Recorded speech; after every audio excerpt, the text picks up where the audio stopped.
జోర్ కా జట్గా ధీరేసేలాగా అని హిందీలో ఒక మాట ఉంటుంది. అంటే జోరైన దెబ్బ తగిలింది మెల్లగా అని దాని అర్థం. మనం ఆల్రెడీ చూసాం కదా, చల్లటి ఓ సాయంత్రం మెల్లగా చంద్రబాబు చెప్పిన మాట టీడీపీ అభిమానుల్ని, సొంత పార్టీ నాయకులనే కాదు సొంత మీడియాని కూడా షాక్కి గురి చేసింది. తెలుగులో చెప్పాలంటే హతాశంలో చేసింది. మీరు బాగా చేశామని అనుకుంటున్నాం నేను కూడా, కానీ ప్రజలు మెచ్చడం లేదు. చూశారు కదా, ఇదే డైలాగ్.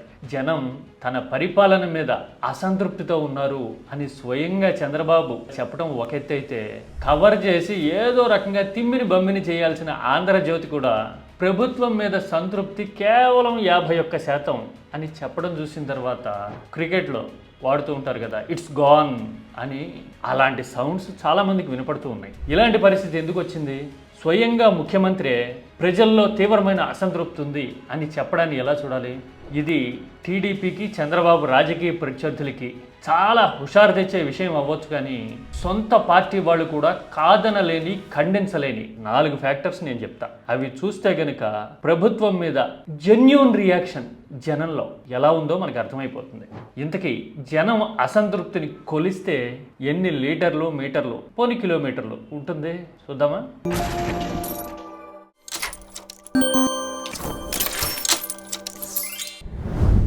చంద్రబాబు ప్రజల్లో తీవ్రమైన అసంతృప్తి ఉంది, కలెక్టర్లదే బాధ్యత, బ్యూరోక్రాట్లే చూసుకోవాలి అని చెప్పడం మీద రాష్ట్ర వ్యాప్తంగా ఇప్పుడు జోరుగా చర్చ జరుగుతుంది కదా, భిన్నాభిప్రాయాలు వచ్చేసినాయి కదా. మీరు బాగా చేశారని మీరు అనుకుంటున్నారు, ఎండ్ అవుట్కమ్ రావడం లేదు. రౌతు కొద్ది గుర్రం అంటారు కదా, అంటే గుర్రాన్ని నడిపే రౌతు గట్టిగా, క్లియర్గా, స్ట్రాంగ్గా లక్ష్యం మీద గురిపెట్టిన బాణంలాగా ఉంటే గుర్రం ఆటోమేటిక్గా పరిగెడుతుంది కదా. యంత్రాంగం కూడా అంతే, కలెక్టర్లు కూడా యంత్రాంగంలో భాగమే కదా. లక్ష్యం అనేది క్లియర్ కట్గా, క్లారిటీగా కనపడుతూ ఉంటే కనుక ఆటోమేటిక్గా వాళ్ళు పనిచేస్తారు. వాళ్ళు పని చేయట్లేదు అంటే తేడా ఎక్కడుందో అర్థం చేసుకోవాలి ఇప్పటికన్నా కదా. పైగా 2 ఏళ్లు తిరక్క మునిపే జనంలో అసంతృప్తి ఉంది అనే మాట రావడం అంటే నిజంగా డేంజర్ బెల్స్ ఠంగు ఠంగు ఠంగును మోగుతున్నట్టే కదా. ఆంధ్రజ్యోతి కూడా 51% సంతృప్తి రేటు అని చెప్పిందంటే సిచ్యువేషన్ క్రిటికల్గా ఉన్నట్టు. ఎందుకని? 2 ఏళ్ళు అంటే ఆల్మోస్ట్ ప్రభుత్వం మీద పాజిటివిటీ, ఎక్స్పెక్టేషన్స్ లైవ్లీగా ఉండాల్సిన పీరియడ్ మీడియా కూడా ఎలాగో కవచాలేసి కాపాడుతూ ఉన్నప్పుడు కొద్దో గొప్ప ఆ టోన్ అనేది, పాజిటివ్ మూడ్ అనేది కంటిన్యూ కావాలి. అలాంటిది 2 ఏళ్ళు తిరగక మునిపే పల్స్ డ్రాప్ అయింది అంటే వ్యతిరేకత పీకల వరకు వస్తున్నట్టు కదా. ఈ మాట ముఖ్యమంత్రి కలెక్టర్ల కాన్ఫరెన్స్లో చెప్పినట్టు అనిపించినా కానీ ఈ మధ్యకాలంలో 4 సందర్భాల్లో 4 కీలకమైన అంశాల్లో ఆయన ఏం చెప్పారో చూస్తే కనుక అన్ని వైపుల నుంచి రెడ్ సిగ్నల్స్ పడిపోతూ వస్తున్నాయి అప్పుడే అని అనిపిస్తుంది. ఆ 4 రంగాలు ఏంటో తెలుసా? చూడండి, 1 by 1 చూపిస్తాను నేను. ఖాళీ ఖజానా, ఎతికినా కూడా డబ్బులు దొరికే పరిస్థితి లేదు. ప్రజలు తినే పంటలు మనం పండించకపోతే ఆ పంటలు ఎవరు కొనలేదు. గవర్నమెంట్ మాత్రం కొనేం చేస్తుంది? ఎంప్లాయీస్ శాలరీస్ ఇవన్నీ ఎస్టాబ్లిష్మెంట్ చూసుకుంటే it is equal to our own revenue resource. అంటే పెంచుకుంటూ వెళ్ళిపోయారు వెనక్కి చూడకుండా. ఇప్పుడు అవన్నీ నేను చేయాలంటే ఎవరు తీసేస్తాం, ఎవరిని తీసేయలేం. మీరు బాగా చేశామని అనుకుంటున్నాం నేను కూడా, కానీ ప్రజలు మెచ్చడం లేదు. చూశారు కదా, మొదటిది ఆర్థిక పరిస్థితికి సంబంధించి ఖజానా ఖాళీ అయిపోయిందన్నారు. ఇంకో పక్కన అప్పులు పెరుగుతున్న ముఖ చిత్రం రోజు ఏపీది ప్రపంచానికి కనపడుతూ ఉంది, దేశం మొత్తం చర్చించుకుంటోంది. ఇక రెండోది రైతుల విషయంలో ప్రభుత్వ పాలసీ ఎలా ఉంది అంటే, ప్రజలు తినంద పండిస్తున్నారు మీరు అని ఎదురుదాడి చేసే పరిస్థితి చంద్రబాబు వైపు నుంచి వచ్చింది. ఇక మూడోది చూశారు కదా, ఉద్యోగుల విషయంలో చంద్రబాబు మాట. విపక్షంలో ఉండగానేమో అసలు ఉద్యోగులకి పరిరక్షణ, భద్రత, బాధ్యత అన్నీ తమవే అన్నట్టుగా మాట్లాడిన చంద్రబాబు ఇప్పుడు తీసేయడానికి లేదు అని మాట్లాడడం చూస్తుంటే మనసులో ఉందన్నమాట తీసేయాలని, కానీ వల్ల కావట్లా అన్నట్టుగా మాట్లాడేసరికి ఉద్యోగులు ఎంత ఉలిక్కి పడతారు.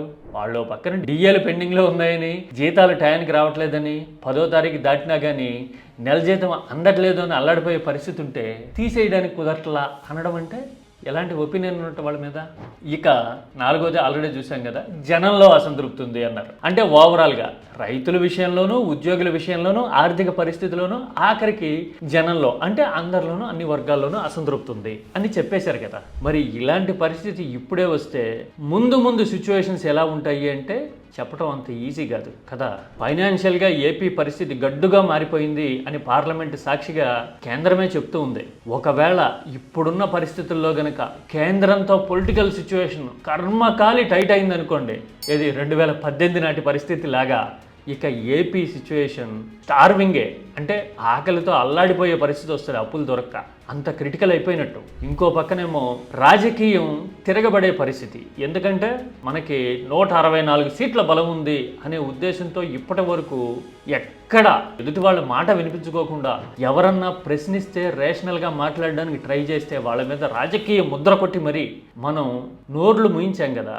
ఆ ఎఫెక్ట్ తొందరగానే తిరగబెడితే కనుక రాజకీయంగా కూడా ఎదురుగాలు వచ్చే పరిస్థితి ఉంటుంది. అంటే ఇటు ఆర్థికంగా చూసినా అటు రాజకీయంగా చూసినా పెను సవాళ్లు ఉండబోతున్నాయి అని అనిపిస్తూ ఉంది. పైగా ఇక్కడ మరో గేమ్ చేంజర్ ఏంటంటే విపక్షం ఇంకా పూర్తి స్థాయిలో యాక్టివేట్ కానే లేదు. జగన్ ఎప్పుడో 15 రోజులకో 20 రోజులకో ఒకసారి జనంలోకి వెళ్ళి మాట్లాడుతుంటేనే ఆ ప్రకంపనలు గడగడలాడించే పరిస్థితి.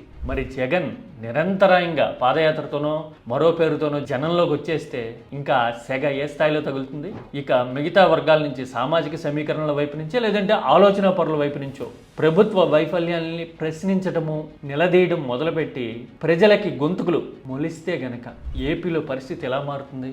ఇది అసలు ఛాలెంజ్. 2 ఏళ్లకే అసంతృప్తి జ్వాలలు ప్రజల్లో రగులుతూ ఉంటే మరి 3 ఏళ్ళు గడిస్తే 4 ఏళ్ళు ముగిసే సమయానికి పరిస్థితి ఎలా ఉంటుంది అనేది ఇప్పుడు ఊహాతీతంగా ఉంది. ఎందుకంటే డెమోక్రసీలో ఎలక్షన్లు దగ్గర పడుతున్న కొద్దీ చివరి 2 ఏళ్లలో ఓళ్ళు బళ్ళు ఓడలు అయిపోతాయి అంటారు కదా. అలాంటిది ఇప్పుడే 51% అంటే బొటాబొటి అని. మరి ఇది పాస్ మార్కులకి తగ్గి కిందకి రావడానికి అంటే 35% దిగువకు రావడానికి ఇంకెంత టైం పడుతుంది?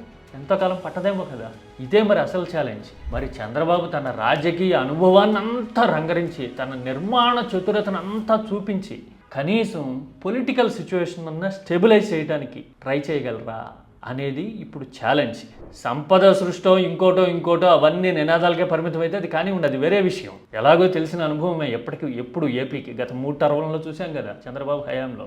అది సరే, కానీ రాజకీయంగా కూడా ఇంత తీసుకట్టు పరిస్థితి ఇంతకు ముందు లేకపోయేసరికి చంద్రబాబే నేరుగా పల్స్ డ్రాప్ అవుతుంది అని చెప్పేసరికి ఇప్పుడు టీడీపీ అభిమానుల గుండెల్లో రైళ్లు పరిగెత్తే పరిస్థితి వచ్చింది.